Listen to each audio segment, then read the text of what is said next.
Hello everyone, my name is Ray Konopka with Ray Software, and in this session I'll be discussing the differences between CodeSite Express and the full-featured CodeSite Studio. We like to think of CodeSite as a logging system, and specifically it's a combination advanced debugging and logging system for your applications. It gives developers a much deeper insight into what is going on in their code. This enables them to locate problem areas more quickly. It also ensures that the applications are running correctly. It can also be used to capture statistics about how an application is being used by the end users.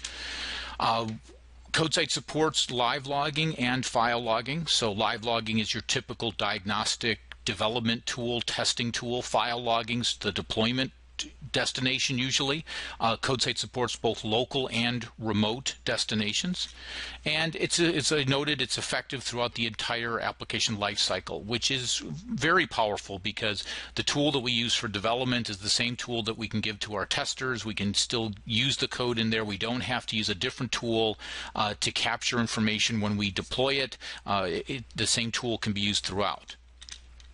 So some key features of CodeSite, as I said, it is a logging system, but unlike other logging systems, we don't just have a single function that captures the data that we're interested in, usually a string.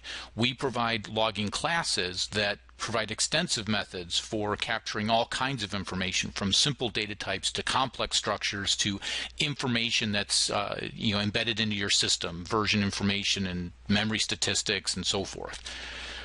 What's very powerful is, unlike showing a message box and updating the caption on your forms and things like that, we're not interrupting the application flow. We're not causing side effects to occur in focus changes and things like that. We can log very complex data structures with single statement function calls. So it's very easy to do so. We'll certainly take a look at that as we move forward. One of the real powerful features of CodeSite is the ability to group data, group messages that you capture by categories, user-defined categories, rather than the traditional approach of using log levels.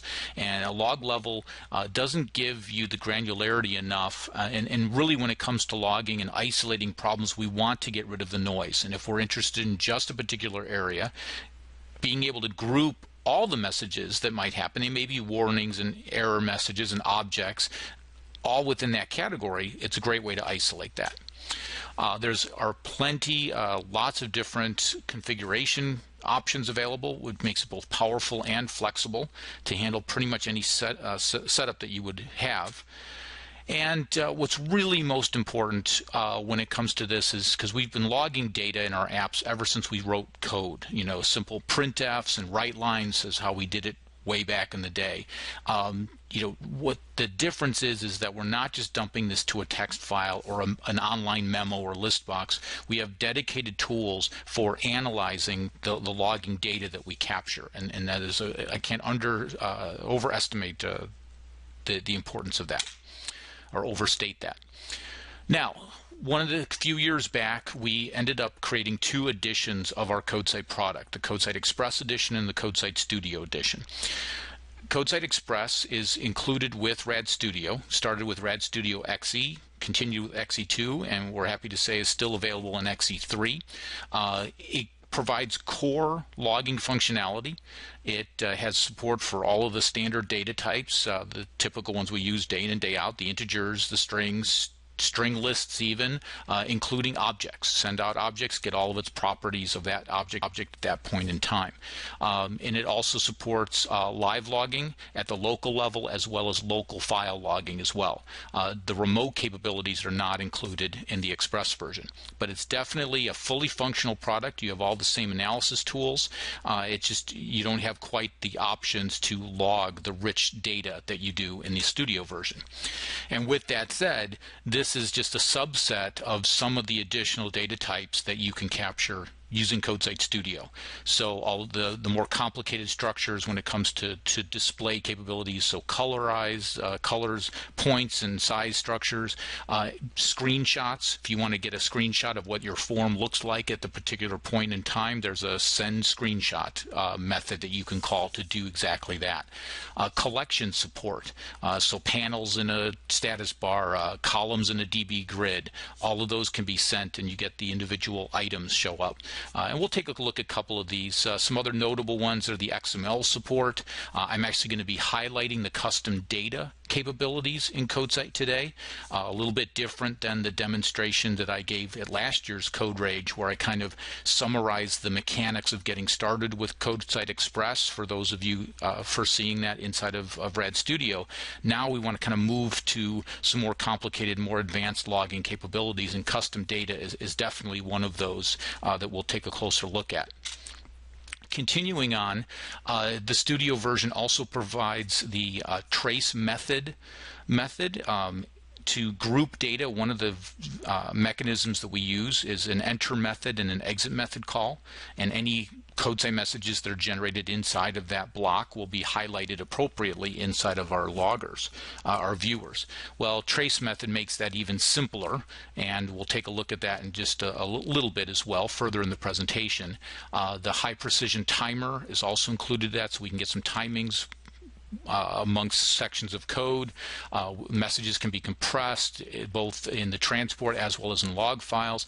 Of course, as I mentioned, the remote capabilities, so we can actually send our live logging data to the viewer that's running on another machine, or a log file on another machine. And speaking of log files, all editions have support for creating multiple parts to manage the size of the logging data that you create. The number of parts, the size of those, but in the Studio version we have built-in support for automatically logging by date. So as the date changes, a new log file with the date and the name gets automatically created for you. Very nice management little tool for that. Another example I'm going to show during the demo today is the onSend message event. It's a way to hook into the sending process, which is the logging process, if you will. We call it send because we move data from your application code out of it to some other destination, whether it's the live viewer or a log file that's elsewhere on your system. And so that's our process. There's some send if methods, the access to the Windows event log. We don't use that as a destination. That's not recommended by Microsoft to write things, as a whole bunch of messages. However, it's very effective to be able to write something to the event log simply because of the monitoring tools that are available in enterprise environments now. SiteScope, for example, just to name one, we can monitor that, and as if a message shows up into the event log, that can notify the help desk or anyone else that's needed. So being able to write that is not trivial. We make it simple with a single line call. And there's a scratch pad inside of the Studio version, which allows us to show very transient, high volatile data. It's not really things we want to see in our message list, but it's a very valuable information as well, and I'll quickly show that in just a minute. And we have a little thing called the method tracer for Delphi, which makes it very easy to add these enter and exit or trace method calls in our actual source code. So I'm going to cover a number of different things in the time that I have today, and let's get started. So the first area that I'd like to talk about, the difference between CodeSite Express and Studio, is with respect to the different data types that we support. The quickest way to do that, rather than type in a whole bunch of code, is to actually use a program that's already got all that code typed in. And that's the CodeSite message generator. And this is available on our website. You can download it to try it out as well. Basically, the statements that are inside on each page highlight certain types of information. And as if you've seen CodeSite demo before, or you've played around with the Express version, you know that we have message types associated with it and the message context for each of these messages. And each message itself is date and timestamp. We know what thread it came from, what process, what a thing called a category. We can pick and choose which columns we want to display. Moving forward, where we start to get other data types that aren't automatically supported, color values, we can look at text files and get a snapshot of that, binary data, get a representation of what that value is. I've mentioned that the object capability is included in the Express version, basically pass the form and get all of its data. What's not included is the ability to have collections. So we have collections quite frequently within our code, quite a bit in the FireMonkey side as well, and CodeSite works equally well with VCL and FireMonkey applications. We can click on each of these items and get the properties of those items inside the collection view there. Very powerful capability to be able to show up an image of what's inside our app into our log. We can do it at the window level. We can get a view of what's happening. We can expand this and see this is the snapshot of what this window looked like at that point in time. You can even do the full desktop, if you will, and we can go ahead and scale that to fit the display that we have. Obviously, that's a rather large image. We may not want to send that over the wire, but it is certainly possible to do so. We're running a Windows application. Obviously, this is only going to be available on the Windows platform, but we've got some system information, version information from our application. So if you add version info, being able to access that and write that out to your log would be very useful, because we know exactly what version your users are running. System info gives you computer name, what user's running, is logged into the desktop, device settings, and so forth, registry entries. So you want to make sure you're writing out to the correct location in your registry. You can do that. Checkpoint supports built in. Basically, it's just a way to keep track of how often you go through a certain section of code. I'll get to the database stuff in a little bit differently later on. I'll jump ahead to the XML data. What's really nice about this is that I had showed the text file support before. We can take any text file and we can write it out, and it's going to look in whatever format that XML happens to be. It could be one long line. Well, CodeSite includes a specialized XML data viewer or inspector, and so the one mode is in the syntax view, and we get a collapsible XML tree of what we see, a little editor, and then all of my particular XML data will look in that same structure. However, I can switch to the structure view and actually drill into the various nodes and see how it's constructed. And so here you get a little bit more obvious the repeated nature of the separate ingredients inside of this recipe, the purchase order information, and so forth. And it's smart enough to know what setting you pick, so as you navigate it, it remembers that. So a nice way to look at XML data. I'll talk about custom data a little bit more detailed in just a moment or two. To highlight, because I'm going to bring this up a little bit later, that grouping of the enter and exit methods. What's nice to be able to do is, as I'm navigating through this application code, we can see some structure of what's going on. And the color coding is coming from categories, which is what I mentioned at the beginning, this ability to group data based on what section of code it's in, and how it's arbitrary of how you set that up. In this example, I've created one for all of the calculator functionality, the button operations, and so forth, and I show how the formula gets built up. But then I also have a separate logger that I'm using with the expression category to go ahead and isolate just those operations. So I know that my two arguments are 5 and 6. I'm doing the multiply, and then the evaluation comes through and my result comes back. This ability, this enter and exit concept, is what we're going to simplify even further when we look at the method tracer a little bit later on. This final area that I wanted to mention that's in the Studio version, the support for this is called the Scratch Pad, and what this is the ability to write to a scratch area in the viewer. Again, it only makes sense in the live viewer, and what happens is as I move my mouse around particular area. In this case, I'm writing out the mouse position. It's not something I would want to write out as separate messages in my log, because the only one of value is really what I'm looking at now. This is very useful when I'm doing any type of bounding rectangle, selection code, drag and drop operations. You want to make sure the mouse positions are where you think they are. Increment a counter. If there's an entry that doesn't exist, it automatically creates it. I can select something, I can clear out the whole list, and it will rebuild everything as needed. And so I can go back and forth, add those items as needed. So nice little useful tool for writing things out to the scratch pad there.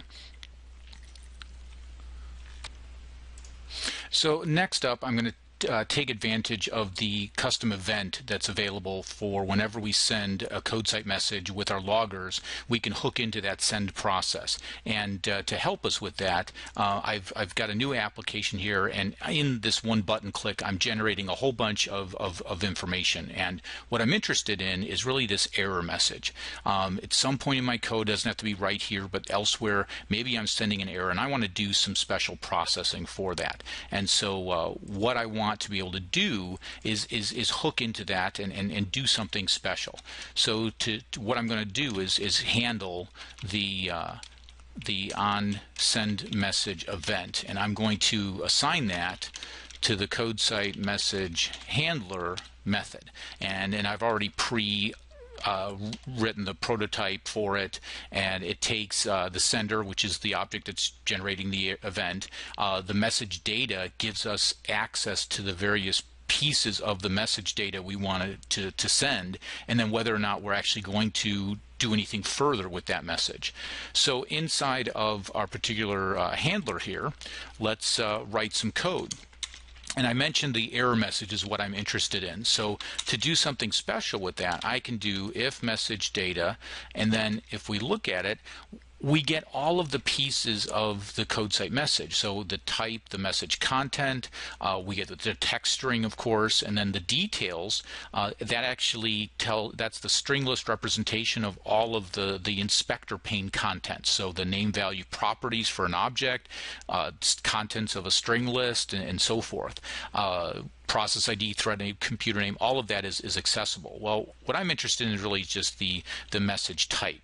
So if the message type is a CSM error, then we're going to do something special. And so what I want to do is, well, what could we do? We could do pretty much anything we wanted at this point. We could send an email message using the INDI components. We could write it to a database if we wanted to have to persist this and do our database structure.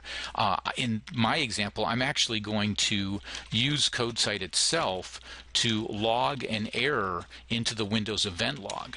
And so if I look at this, I'm going to put a CodeSite error recorded, and then add in the message data dot message text, and then I'm going to say the message was handled.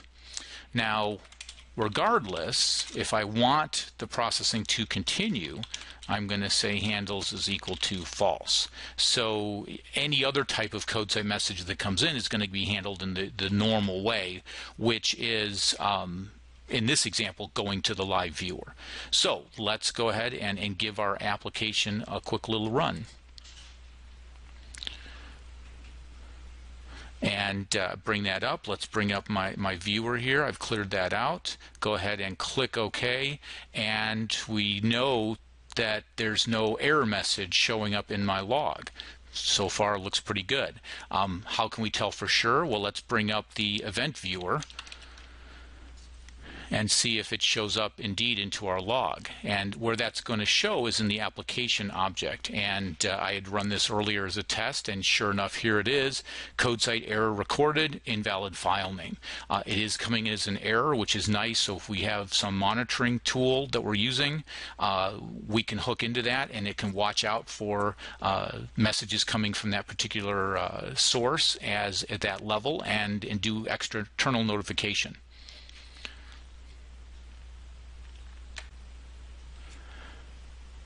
So now let's switch gears a little bit. Instead of looking at the custom event and the event log, I actually want to look at custom data.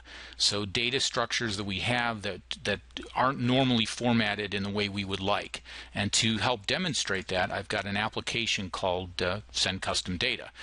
Let's take a quick look at what this does. I'm going to walk through the app first, show the output, and then we'll look at how we put it all together. So let me just run it real quick. And I'll bring up my viewer so we can see the live display, and I'll close out all this extra stuff in the back.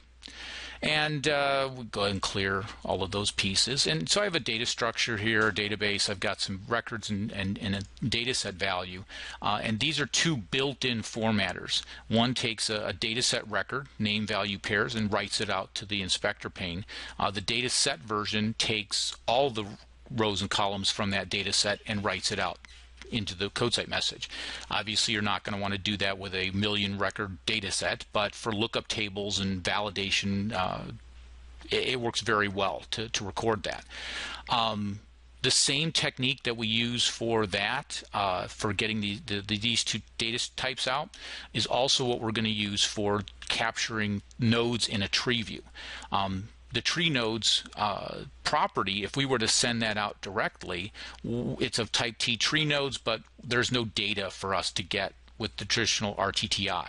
However, that's not going to stop us. We can create a custom formatter that takes the same data entry and populates a tree structure inside of our inspector pane to view what data that we want to look at. And so we're going to see how we put that together. And then the final step or technique is to use the CodeSite custom data interface, which we can include in our custom classes. In this example, I've created a descendant of the list view so that it already knows how to format the data for CodeSite. So if I send the list view over as a regular object, I get all of its published properties. However, if I send it over as a custom data object, it looks for the implementation of the CodeSite custom data and uses that to format the content of it as desired. So let's switch back over to the IDE and take a look at how this is all put together. So going back to the send record and the send data set, this format is pretty standard. We have a message type that we're using to indicate which formatter we want to use, and then we pass in the data we want to format. So there's a data set record and the data set. These are built into CodeSite. We're going to do a custom one for the tree view. So if we look at that, we see that we have a CSM tree nodes string and then the items of our tree view. So where's this implemented? Well, this is in the custom formatters unit. Also comes with the sample. Defining a new constant that's based off of CSM user, so users can add any number of CodeSite constants that they want. It won't interfere with the standard ones we provide. And we create a descendant of the T CodeSite formatter class, which has three methods that we want to override. Inspector type is going to tell the CodeSite viewer how does this data really want to represent itself. Is it a tree? Is it a name value pair? Is it a table? Maybe it's just a text representation. And so there's stock versions we can use. Format data is actually going to do the work for formatting the data. And then type name is really just a helper function that shows the type inside the CodeSite message details. So what do these three implementations look like? Well, they're not very complicated. Since we're doing a hierarchy, a tree, we use the IT stock hierarchy value for the inspector type. The T tree nodes is the type name. So the real work is all being done inside of the format data. And what this is we take the data type that's coming in as untyped and we format it as a T tree nodes, and then we can iterate through each node. Each node has a level associated with it. Well, the tree view inspector uses the level and tabs to indicate indentions. So all we need to do is for each node's level, we add that number of tabs to the prefix of the string, which is coming from nodes.text, and add that line. And this is an inherited function from our formatter class. we add that line to the inspected data. And so this will give us the tree structure representation. And that's it. The final step that's needed is to actually register the formatter class we defined with this constant that we've added, and we use the CodeSite Manager register custom formatter function to do that. Once we do that, referencing that node will automatically do the lookup and give us the right data that we want. You may notice that I have a T-list items formatter as well. I include it just for completeness, but what I want to cover next is another way of formatting the list items of a class. And in this example, what we're going to take a look at is when we go to the CodeSite custom data interface page and we look at the formatted data. If I wanted to use a custom formatter, it would look like the statement above. But what I'm actually doing is I'm calling send custom data.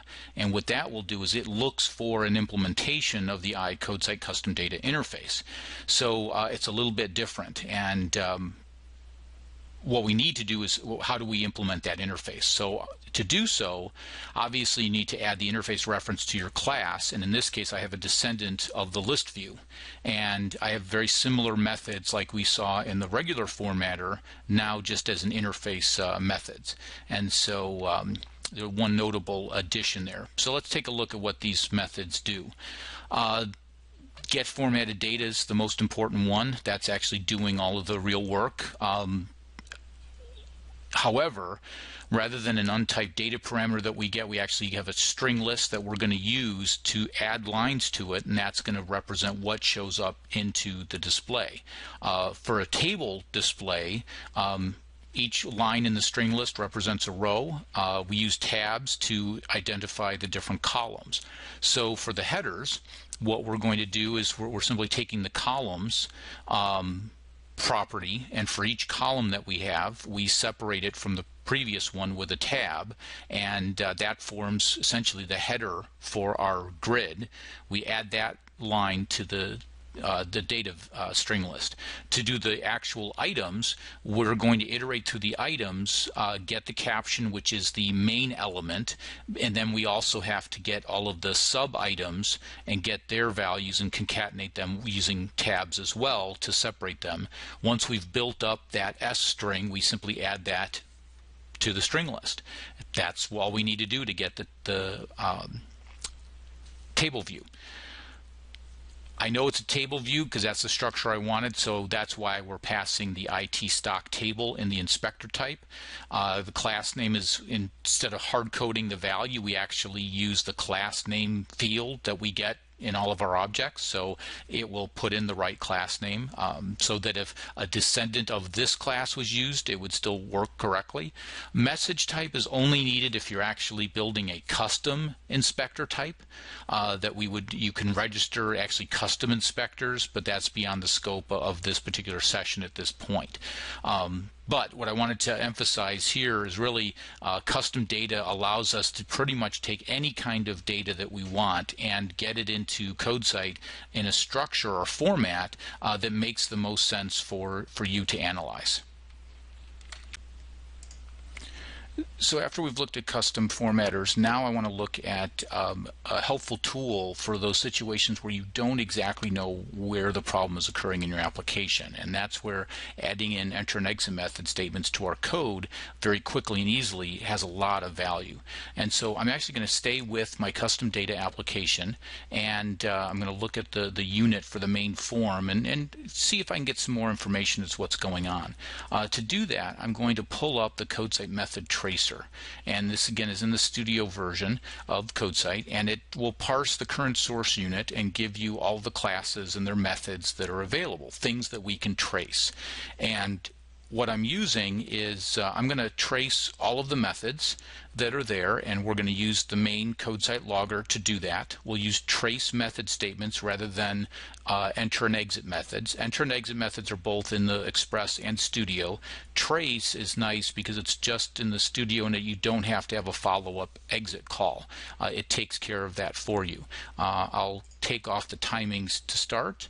We'll go ahead and process this, and then if we look at our code, we'll see that we've added at the beginning of each method a trace method call with the self parameter and the name of the method. So now if we go ahead and run our application, bring up the viewer here, and we'll start switching tabs. We can already see that we've got the page, the custom data change for the tab set.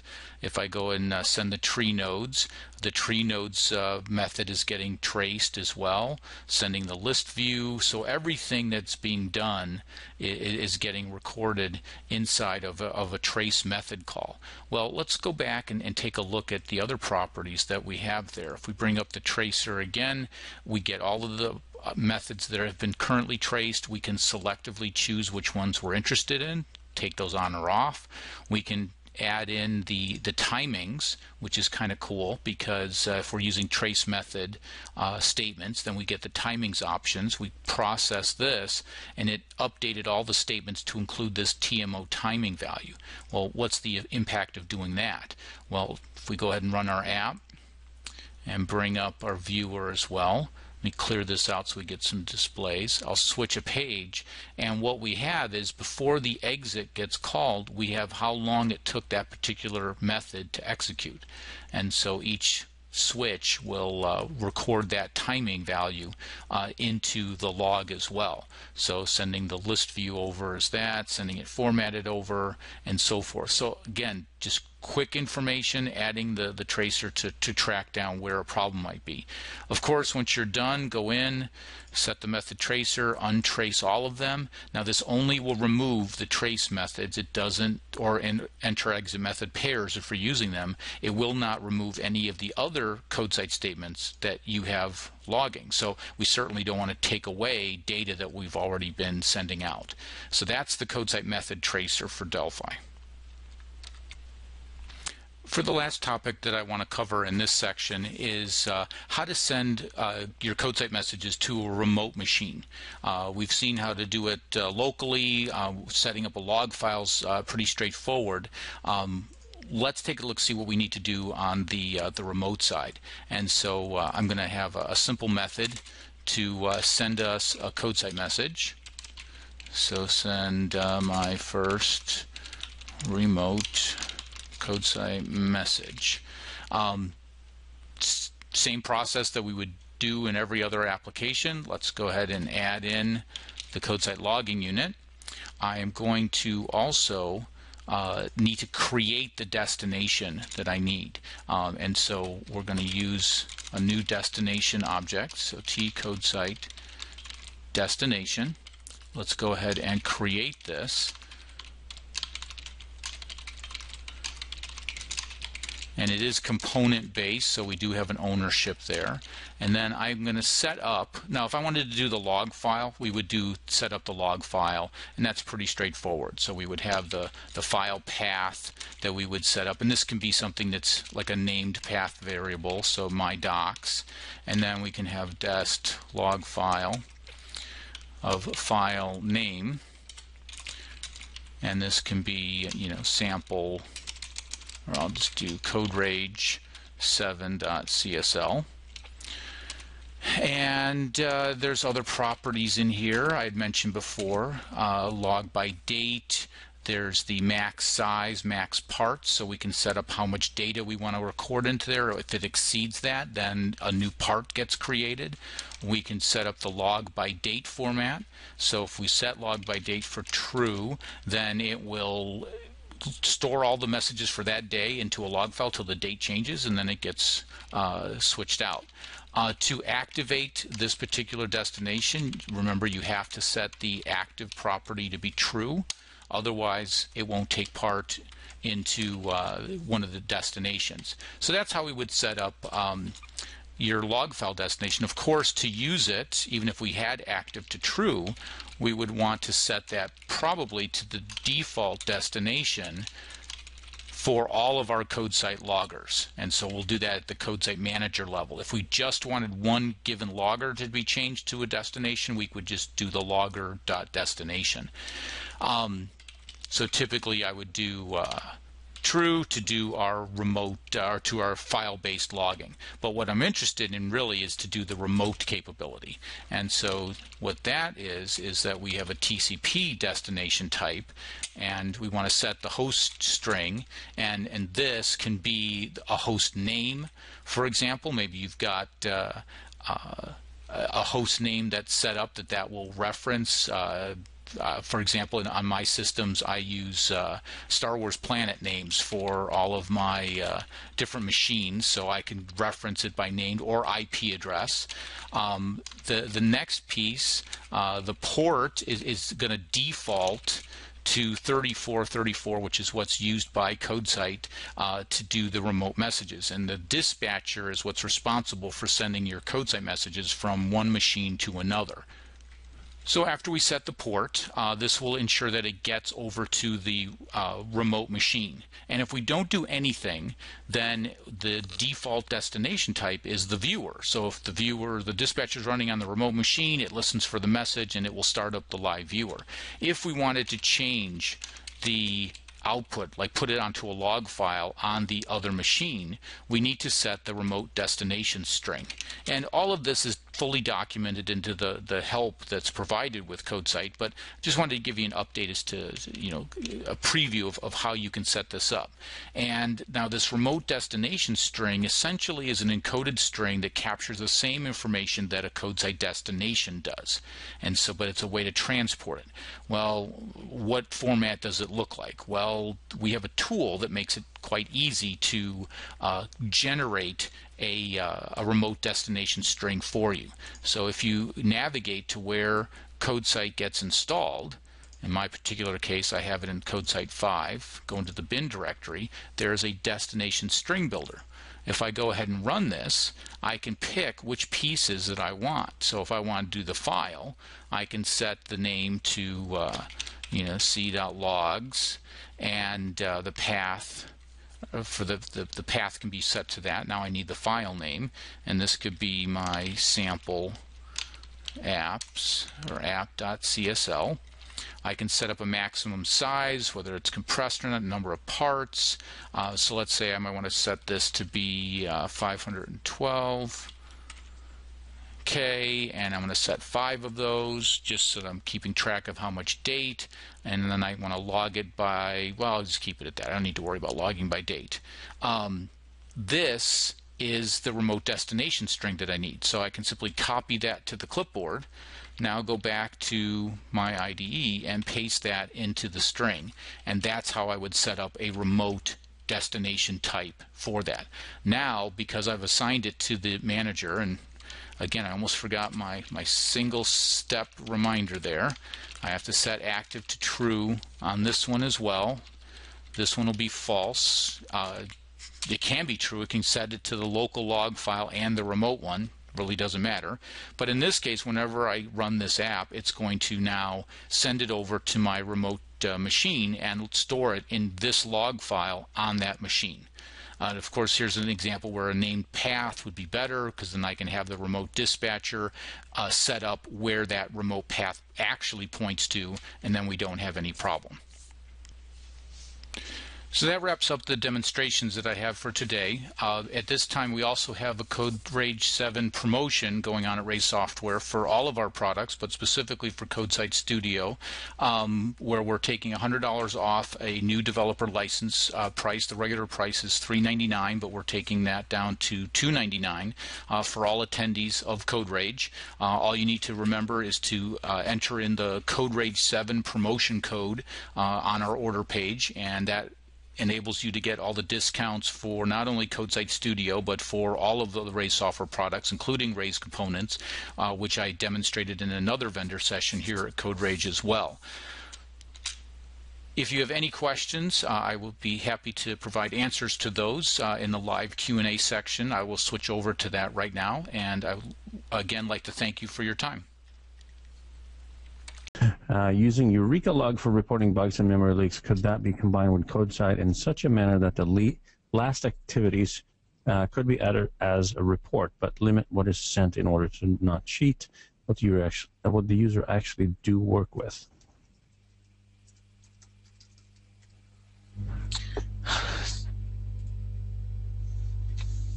And As I responded to that, you can certainly use CodeSite and EurekaLog in combination.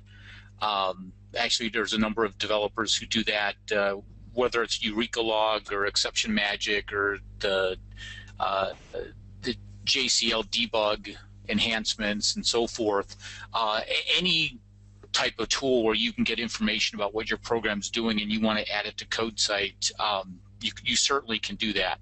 CodeSite has no requirements for any extra information, so we don't interfere with map file generation or anything like that.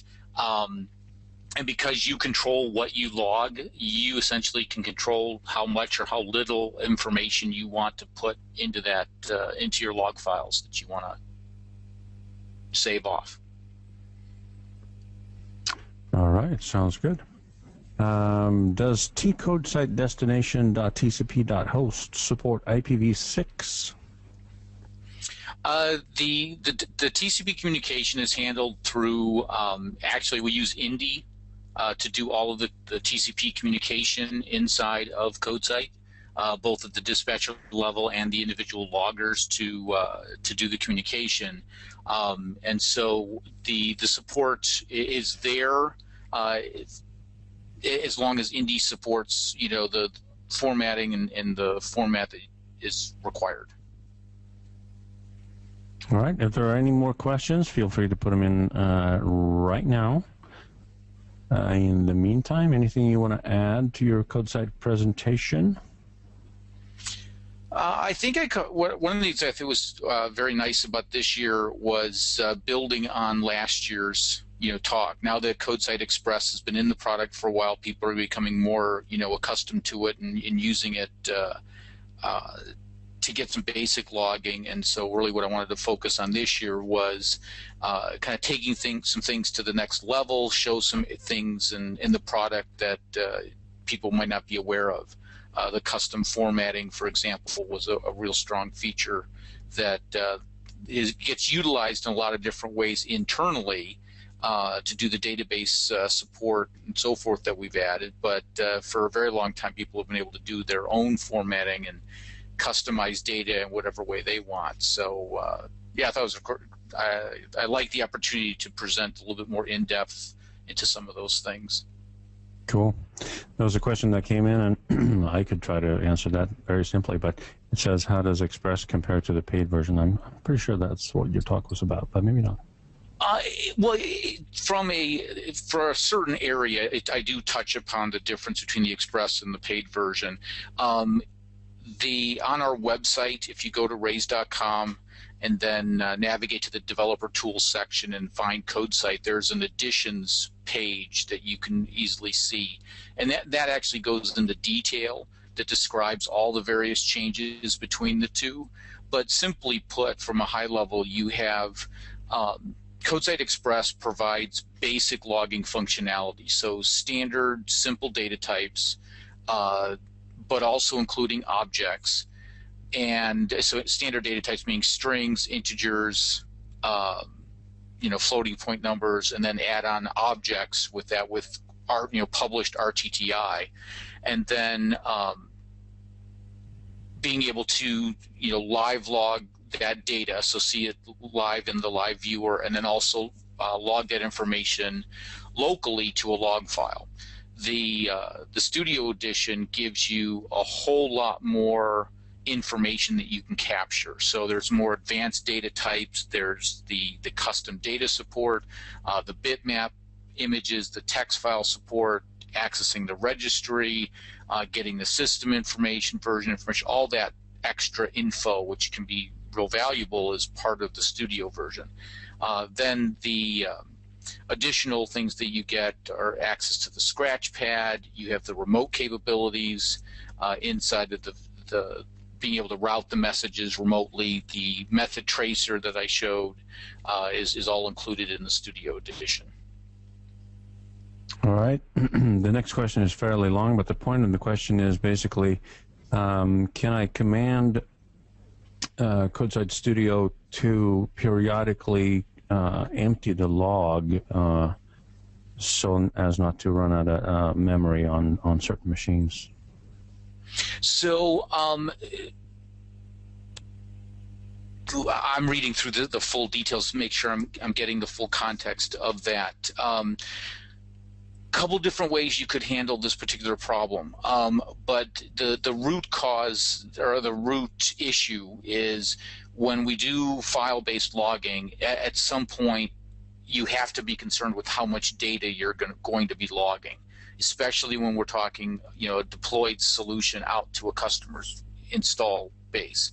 And so one of the things that we highly recommend doing is utilizing the max parts and max size properties of the log file destination. What that allows you to do is you essentially set up a maximum size that you want each part, each log file to be limited to. So you might set that to be 500K. And so CodeSite will keep logging into that one file until that 500K, whatever message causes it to exceed that, it will then create a new log file starting with the next message and continue to log into that message until it reaches that maximum size. The max parts property allows you to keep X number of the most recent number of parts. So if you set 500K is your size and you set it to be 10 maximum parts, you're going to basically save up to 5 megabytes of logging data. Anything older, as you reach that 11th part, then the oldest part will get deleted, and so you keep this rolling window. So that way you don't have to manually, periodically try to delete the log files or clear them out or worry about any of that. You just let the dispatcher take care of only keeping the most recent set of data. And that's probably the solution for Robert's. That would be a better solution to that particular question, that rather than try to periodically clear out or empty the log, is just set up a maximum parts, maximum size, and then just let the dispatcher take care of keeping the limit down to something manageable. Yeah, no, it sounds like you have built-in support for that, and he says Yep. thank you. So, yep, that will. No problem. You'll do that next time.